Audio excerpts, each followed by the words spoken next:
The information about Matt Gaetz is coming out fast and furious now that the House has not necessarily released their ethics report, but they have, of course, released it to every member of the committee.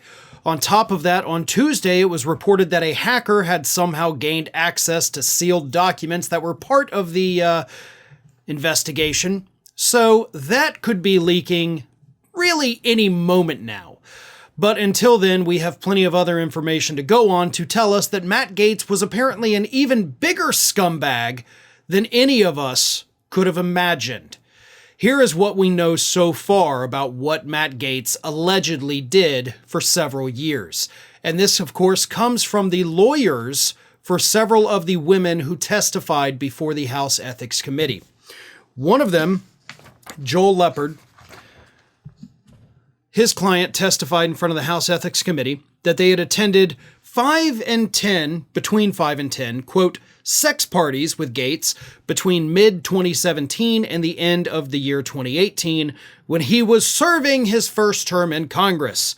They reportedly further described the gatherings as, quote, group sex situations where illegal drugs were consumed and where one of the women claims to have seen Gaetz having sex with an underage friend up against a game table.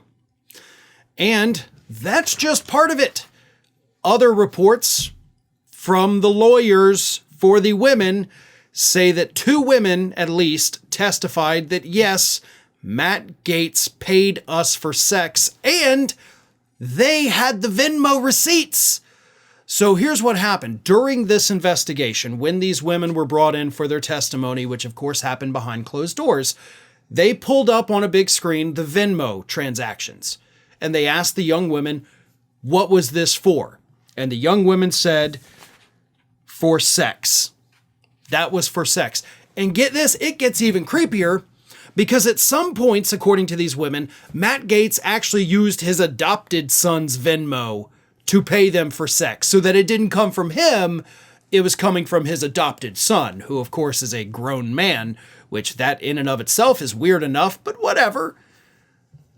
Total scumbag. And it actually takes a humorous turn here when you look at this statement from Matt Gaetz, who of course denies everything. But a spokesperson for Gaetz told the Daily Beast, quote, Merrick Garland's DOJ cleared Matt Gaetz and didn't charge him. Are you alleging Garland is part of a cover-up? Yeah, nice deflection there, right? Like, well, if Merrick Garland didn't charge him, then is Merrick Garland part of a cover-up?